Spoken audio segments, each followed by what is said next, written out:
Hello everyone, and Papras as our lecturer. We are Group 2 from Class E. And today we would like to present our main topic, which is Digital System and Cyberspace Marketing International. Before we start our presentation, we would like to introduce ourselves. There are Rahmawati Putri, Nur Hairunisa, Ica Vanida Putri, and there is me, Nadira Safakirana. And the first slides will be presented by Rahmawati Putri. Internet dan pasar internasional. Siapa yang tidak pernah mendengar istilah internet sekarang ini? Hampir semua orang, mulai dari anak-anak hingga orang dewasa atau bahkan lansia sekalipun, sudah tidak asing lagi dengan istilah internet. Bahkan kini, hampir semua aspek pekerjaan dalam kehidupan kita sehari-hari telah mengandalkan internet. Internet atau Interconnected Network adalah jaringan komunikasi global yang menghubungkan komputer dan jaringan komputer di seluruh dunia. Internet memungkinkan kita dapat berbagi informasi dan berkomunikasi dari mana saja dan dengan siapa saja. Pasar internasional. Pemasaran internasional adalah kegiatan pemasaran yang melewati batas-batas lebih dari satu negara. Pemasaran internasional merupakan penerapan konsep, prinsip, aktivitas, dan proses manajemen pemasaran dalam rangka penyaluran ide, barang atau jasa perusahaan kepada konsumen di berbagai negara. Hubungan antara internet dan pasar internasional di mana perkembangan kondisi ekonomi yang ada saat ini menuntut kita untuk selalu update terhadap perubahan lingkungan yang terjadi, baik lingkungan internal ataupun lingkungan eksternal di dalam suatu perusahaan. Sehingga kondisi persaingan saat ini menyebabkan perusahaan harus ikut serta sebagai pelaku dalam perdagangan internasional jika ingin bertahan dan mendapatkan profit yang lebih. Baik, selanjutnya saya akan menjelaskan mengenai hambatan struktural internasional. Hambatan struktural adalah jenis hambatan masuk yang berkaitan dengan kondisi dan karakteristik industri atau perusahaan itu sendiri. Hambatan masuk adalah hambatan atau rintangan yang membuatnya sulit untuk memasuki pasar tertentu, khususnya untuk perusahaan lama. Berikut ini terdapat beberapa jenis-jenis dari hambatan struktural internasional. Yang pertama, skala ekonomi. Jika pasar memiliki skala ekonomi signifikan yang telah dieksploitasi oleh perusahaan yang ada, maka perusahaan baru akan terhalang. Jika memaksa masuk, perusahaan baru akan cenderung memiliki struktur biaya yang kurang menguntungkan daripada perusahaan lama. Ini membuat mereka kurang kompetitif di pasar. Yang kedua, biaya penelitian dan pengembangan yang tinggi. Ketika perusahaan lama membelanjakan jumlah besar untuk penelitian dan pengembangan demi kepentingan perusahaannya, seringkali ini merupakan sinyal bahwa mereka memiliki cadangan keuangan yang besar. Dan untuk bersaing secara efektif, perusahaan baru juga harus mencocokkan atau melampaui tingkat pengeluaran dari perusahaan lama. Yang ketiga, efek jaringan. Efek jaringan ini mengacu pada efek yang dimiliki beberapa pengguna terhadap nilai suatu produk atau layanan kepada pengguna lain. Jika jaringan yang kuat sudah ada, itu mungkin membatasi peluang perusahaan baru untuk mendapatkan jumlah pengguna yang cukup. Yang keempat, sunk cost yang besar. Sunk cost adalah biaya yang tidak dapat dipulihkan ketika perusahaan meninggalkan pasar seperti biaya iklan dan pemasaran dan biaya tetap lainnya.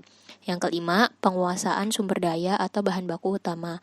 Dengan memiliki kendali atas sumber daya yang langka, perusahaan lama menciptakan penghalang yang sangat kuat untuk masuknya perusahaan baru. Selanjutnya adalah penggunaan internet untuk memahami konsumen internasional. Jadi, melalui penggunaan internet, perusahaan bisa melacak jumlah pengunjung dan asal pengunjung suatu website, serta mengetahui kata kunci yang paling banyak dicari.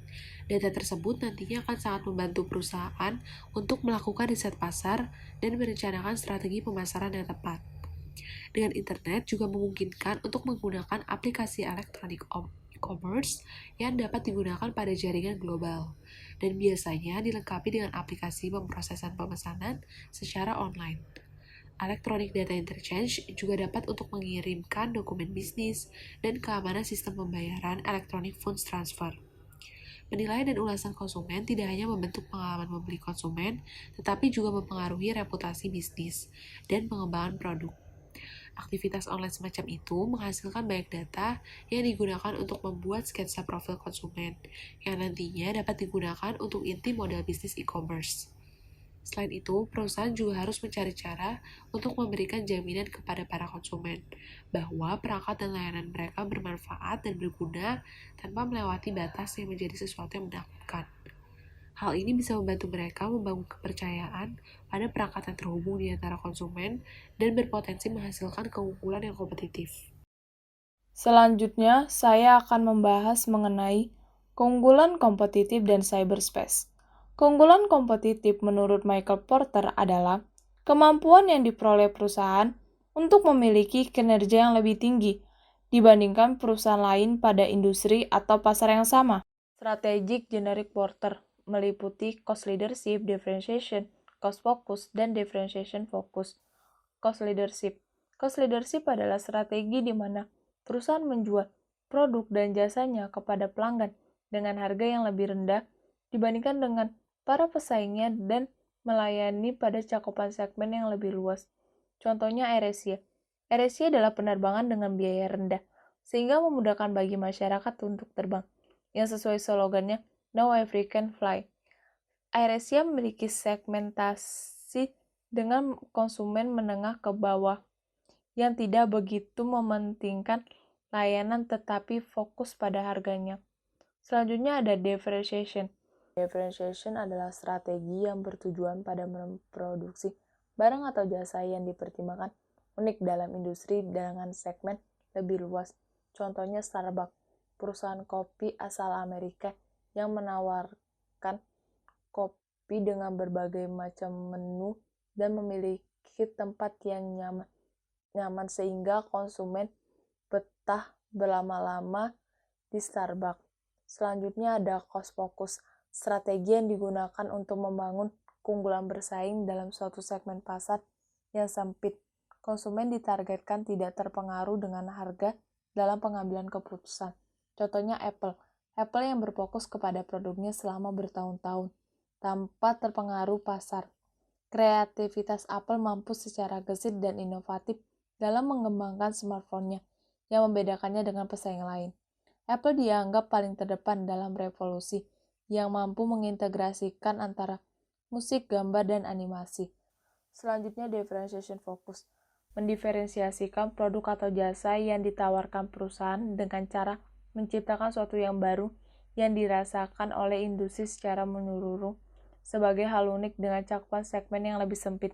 Contohnya Lamborghini. Lamborghini mobil asal Italia yang merupakan mobil mewah sebagai kendaraan sehari-hari karena harga serta biaya pemeliharaannya yang mahal. Produksinya pun sangat terbatas dan diperuntukkan untuk kalangan atas yang menyukai konsep mewah, sport, dan bertenaga cepat. Cyberspace. Berker mengatakan konsep cyberspace melekat pada penggunaan istilah tempat yang tidak ada dimanapun, di mana pesan-pesan elektronik berlalu lalang, transfer uang berlangsung, pesan-pesan digital bergerak, hingga situs-situs World Wide Web diakses. Jadi, cyberspace adalah suatu tempat tanpa ruang yang konseptualnya di mana hubungan manusia, kata-kata, data, status kekayaan, status kekuasaan dimunculkan oleh orang-orang yang menggunakan teknologi komunikasi dengan perantara gawai yang terhubung dengan internet, dan pada media sosial sendiri dapat saling terhubung dan bertukar informasi seperti Instagram, Facebook, Twitter, TikTok, dan YouTube. Keuntungan menggunakan media sosial untuk pemasaran. Yang pertama ada aksesibilitas 24 jam 7 hari. Media sosial dapat diakses 24 jam 7 hari dan 365 hari, dimanapun dan kapanpun, selama ada koneksi internet. Hal ini berguna untuk membangun profil bisnis dengan berbagi gambar, video, berita, acara, dan lain sebagainya, termasuk mempromosikan produk dan layanan yang ditawarkan. Pelanggan dapat dengan mudah masuk ke akun media sosial pilihannya dan melihat informasi terbaru tentang bisnis atau produk dan layanan yang mereka inginkan. Selanjutnya, murah dan efisien. Menggunakan sosial media marketing adalah cara yang efisien, karena perusahaan dapat memperoleh pelanggan potensial, dan perusahaan dapat memanfaatkan ads yang ada di Instagram, YouTube, TikTok, maupun Facebook secara gratis, dibanding harus mengiklankan di televisi yang memerlukan biaya dan upaya yang lebih besar. Yang ketiga, meningkatkan kunjungan situs web. Berbagi gambar dan video yang berkualitas di akun media sosial akan menarik pengguna. Konten yang menarik menjadi alasan untuk mengeklik dan mengunjungi situs web. Sosial media marketing tidak hanya mempromosikan bisnis lokal, tapi juga membawa lalu lintas web yang lebih banyak dan memberikan kesempatan pengunjung menjadi prospek. Yang keempat, membangun kesadaran merek. Dengan media sosial, produk dan layanan bisnis dapat dipamerkan, tidak hanya untuk menjaring pengunjung potensial, namun juga dapat membantu merek bisnis dikenal dari waktu ke waktu. Yang kelima ada layanan pada pelanggan yang lebih baik. Media sosial dapat membantu bisnis memberikan layanan yang optimal pada pelanggan. Jaringan media sosial memungkinkan bisnis dan pelanggan saling berinteraksi satu sama lain. Yang terakhir ada meningkatkan pencarian organik. Membuat platform media sosial dan berbagi konten di dalamnya dapat mendorong pelanggan mengikuti, bahkan membagikan konten yang diberikan kepada teman, saudara, dan keluarga. Hal ini akan meningkatkan pencarian organik. Selanjutnya, kami akan membahas mengenai kasus. Di sini kami membahas mengenai kasus Adidas, korban dari cyber attack. Adidas merupakan salah satu merek pakaian olahraga terbesar di dunia yang baru-baru ini mengungkapkan pelanggaran keamanan di mana data pribadi pelanggan Amerika Serikat mereka telah dicuri oleh peretas dunia maya. Situs web Adidas Amerika Serikat ditargetkan serangan cyber yang berusaha untuk mencuri nama pengguna, kata sandi, dan detail kotak pelanggan.